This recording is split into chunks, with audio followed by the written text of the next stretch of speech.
Hello students, welcome to the channel online study with DK. और मैं नीलम, जिनके साथ आप अभी तक प्रिपरेशन करते हुए आए हैं सीटेट एग्ज़ाम की, टीचिंग एग्ज़ाम के पेपर फर्स्ट, जो कि आपका क्लास फर्स्ट से लेकर क्लास 5th तक के लेवल का है। आज हम आप सभी बार बार मुझे कमेंट में एक बात कह रहे थे कि मैम प्रीवियस ईयर के क्वेश्चंस आप दीजिए, तो इससे पहले भी मैंने काफ़ी सारे क्वेश्चंस उन्हीं सीरीज़ में ऐड किए हुए हैं। मैंने उसमें बीच बीच में लिए हुए हैं, सीक्वेंस में नहीं लिए हैं। लेकिन आज मैंने एक पेपर है जो कि पूरा सीक्वेंस में ही लिया है, तो आप इस पेपर को मेरे साथ सॉल्व करिएगा और क्वेश्चंस के स्क्रीनशॉट लें ताकि इससे रिलेटेड क्वेश्चंस भी करते जाएं। तो आज मैं पेपर स्टार्ट करूं उससे पहले आप सभी को कहना चाहूँगी कि आप सभी इस पेपर को अच्छे से करते जाइए और मैं अब प्रीवियस ईयर के क्वेश्चंस ही लेकर के आती रहूँगी। तो आप सारे क्वेश्चंस यदि नोट डाउन करेंगे तो आपका एक प्रॉपर नोट भी तैयार होगा। तो चलिए अब हम अपने क्वेश्चंस स्टार्ट करते हैं। क्वेश्चन नंबर फर्स्ट है आपका, एक विभाजन के प्रश्न में भाजक भागफल का 5 गुना है और शेषफल का दुगना है। यदि शेषफल 5 है तो संख्या क्या है? क्वेश्चन एक बार और देखें। एक विभाजन के प्रश्न में भाजक भागफल का 5 गुना है और शेषफल का दुगना है। यदि शेषफल 5 है तो संख्या क्या है? आपको एक क्वेश्चन दिया हुआ है और इस क्वेश्चन में आपको क्या क्या दी हुई है। सबसे पहले तो देखें कि शेषफल आपको 5 दिया हुआ है। यहाँ से जो आपको सही से समझ में आ रहा है उसे आप लिखते चलें कि शेषफल आपको दिया हुआ है 5। ठीक, फिर आगे बोला है कि जो भाजक है भागफल का 5 गुना है। ठीक, तो दूसरी बात यहाँ बोली गई है कि भाजक जो है भागफल का 5 गुना है और 5 गुना मतलब 5 से गुणा करना। तीसरी बात बोली गई है कि भाजक शेषफल का दुगना है, मतलब जो भाजक है वो क्या है? शेषफल का दुगना है, तो मतलब शेषफल में 2 से मल्टीप्लाई। अब यहाँ पर यदि देखें कि मुझे शेषफल की वैल्यू कितनी दी हुई है? 5 दी हुई है, तो मैं यहाँ से भाजक निकाल सकती हूँ। कितना हो गया आपका? 10। 5 × 10 मतलब आपका हो गया 5 × 2 मतलब आपका हो गया यहाँ से भाजक 10। और यदि आपका भाजक 10 है तब आपका भागफल कितना होगा? आप यहाँ पर 5 से डिवाइड करेंगे तो भागफल आपको कितना मिल जाएगा? यहाँ से 2। अब आपको कितनी चीज़ें मिल गई? देखिए, एक आपको भागफल मिल गया है, एक भाजक मिल गया है और शेषफल आपको दिया हुआ है।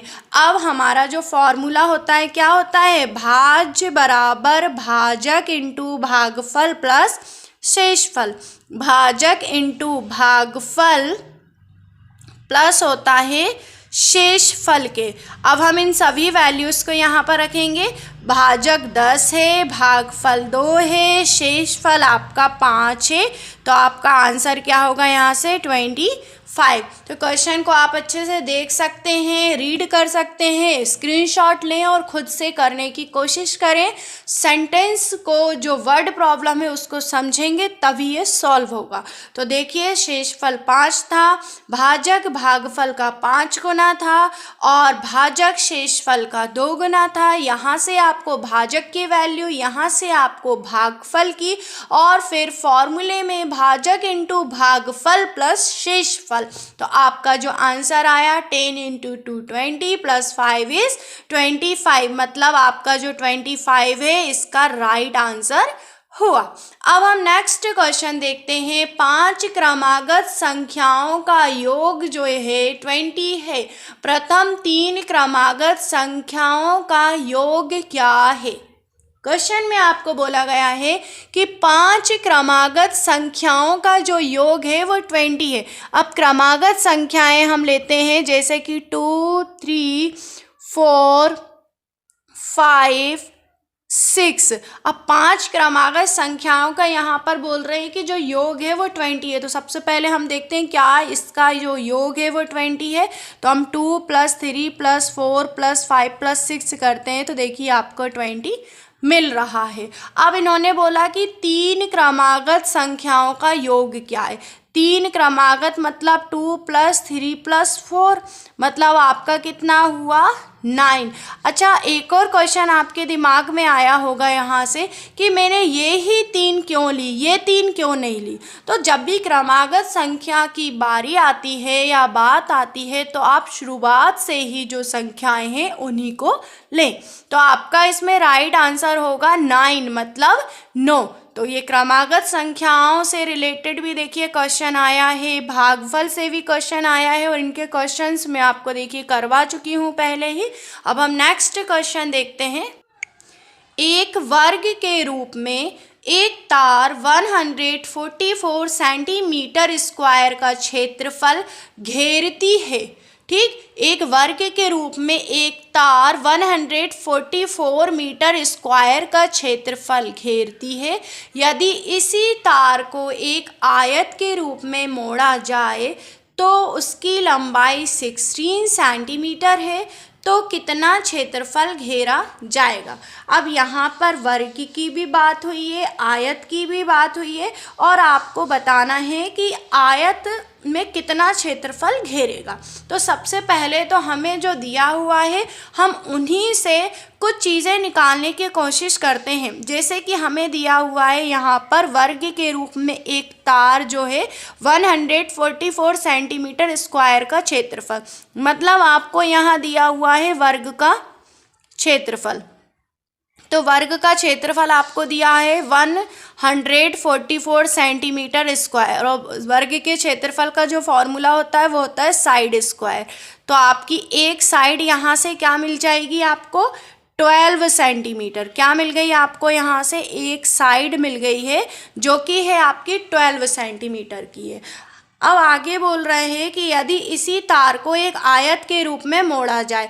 अब इसी तार को जो कि 12 सेंटीमीटर लंबाई का है, यदि मैं इसे मोड़ दूं मतलब चारों तरफ से पहले तो वर्ग बनाऊं तो इसका जो परिमाप है, जो पेरीमीटर है वो कितना आएगा।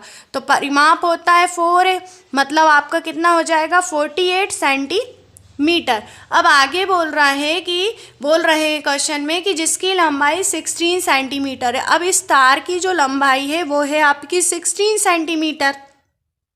तो यदि ये 16 सेंटीमीटर है तो ये वन साइड 16 सेंटीमीटर है तो सेकेंड साइड भी 16 होगी, मतलब टोटल जो लंबाई होगी इसकी वो होगी 32 सेंटीमीटर। और यदि टोटल लंबाई 32 सेंटीमीटर है तो परिमाप में से यदि मैं इस लंबाई को माइनस कर दूंगी तो आपको यहाँ से चौड़ाई मिल जाएगी। क्या मिल जाएगी? चौड़ाई। और ये जो चौड़ाई है दोनों तरफ की चौड़ाई मिली आपको। तो एक तरफ की चौड़ाई आपकी कितनी हो गई 8 सेंटीमीटर और एक तरफ की आपकी लंबाई हो गई 16 सेंटीमीटर। तो आपको यहाँ से लंबाई भी मिल गई और यहाँ से चौड़ाई भी मिल गई। और आपको यहाँ पर क्या निकालना है? आयत का क्षेत्रफल। तो आयत का क्षेत्रफल कितना होता है? लंबाई इंटू चौड़ाई, मतलब 16 इंटू 8 और 16 इंटू 8 मतलब 128 सेंटीमीटर स्क्वायर। क्वेश्चन समझ में आया कैसे किया? सबसे पहले तो वर्ग का जो क्षेत्रफल दिया हुआ था उसका यूज़ करके मैंने साइड की वैल्यू निकाली। अब यही तार को मोड़ा गया है तो वर्ग बनाया मैंने पहले, तो देखा कि वो 48 सेंटीमीटर का वर्ग हुआ जिसका परिमाप है 48 सेंटीमीटर और लंबाई आपको दी हुई है आयत के रूप में 16 सेंटीमीटर जो कि एक तरफ की है, तो दूसरी तरफ की भी आपकी 16 सेंटीमीटर होगी। तो आपकी ओवरऑल हो गई 32 सेंटीमीटर। और 32 सेंटीमीटर को यदि मैं इस परिमाप में से माइनस कर देती हूँ तो आपको चौड़ाई मिल गई। तो चौड़ाई दोनों तरफ की मिलेगी, मैंने उसे हाफ कर दी जो कि आपकी चौड़ाई की वैल्यू हो गई। अब इस चौड़ाई की और लंबाई की वैल्यू को हमने गुणा किया तो आपको आयत का क्षेत्रफल मिल गया। अब नेक्स्ट क्वेश्चन है आपका, निम्न भिन्नों में से सबसे बड़ी और दूसरी सबसे बड़ी भिन्न है। अब ये आपको काफ़ी सारे भिन्न दिए हुए हैं, 5/6, 3/4, 1/2, 2/3, 3/5। इसमें आपको दो चीज़ें फाइंड करनी है, एक तो सबसे बड़ी बताना है और दूसरी सबसे बड़ी, मतलब सबसे पहले कौन सी बड़ी है फिर इसके बाद वाली कौन सी बड़ी है। तो सबसे पहले सीधी सी बात है, हम डिवीज़न मेथड अप्लाई करेंगे। सभी का हम डिवाइड लगाकर देख लेते हैं। 5 में यदि मैं 6 से डिवाइड करती हूँ तो आपको मिलेगा 0.7, ठीक। और फिर इसके बाद हम 3/4 चेक करते हैं। ये आपको 5 में अगर डिवाइड करेंगे तो 0.8, फिर हम 3/4 यदि करते हैं तो 0.7, फिर आप 1/2 करके देखें तो 0.5, फिर नेक्स्ट है 2/3 तो आपको 0.66, क्योंकि 3 6 18, और 3/5 यदि करके देखें आप 3/5 के लिए करेंगे तो 0.6। अब आपको क्वेश्चन में दो चीज़ें बोली गई, सबसे बड़ी और दूसरी सबसे बड़ी। तो यदि मैं देखूं यहाँ पर तो 0.8 इन सभी में सबसे बड़ा है और 0.7 यह सेकेंड नंबर पे बड़ा है। तो आपका यहाँ देखेंगे कि 5/6 और 3/4 कहाँ पर है, तो यहाँ देखेंगे थर्ड ऑप्शन जो है आपका 5/6 और 3/4 इस थर्ड ऑप्शन में है। तो इस तरह से आप भिन्नों में यदि क्वेश्चन पूछा जाता है तो यदि इजीली डिवीज़न हो रहा है और आपको अच्छे से समझ में भी आ रहा है तो आप इस तरह से भी इसे कर सकते हैं। नेक्स्ट क्वेश्चन देखते हैं। अमिता विद्यालय की गोष्ठी में 8:30 AM से 15 मिनट पहले पहुंची। एक विद्यालय की गोष्ठी का जो टाइम था 8:30 AM था और वह उससे 15 मिनट पहले पहुंची। 15 मिनट पहले मतलब आपका जो टाइम था 8:30 AM, तो वो पहुंच गई 8:15 AM पर। इस लाइन में सिर्फ यही बोला गया है, वह अपने सहकर्मी से आधा घंटा पहले पहुंची। अब सहकर्मी जो था वो उससे आधा घंटे बाद पहुंचा और जो कि गोष्ठी के 40 मिनट की देरी से पहुंचा।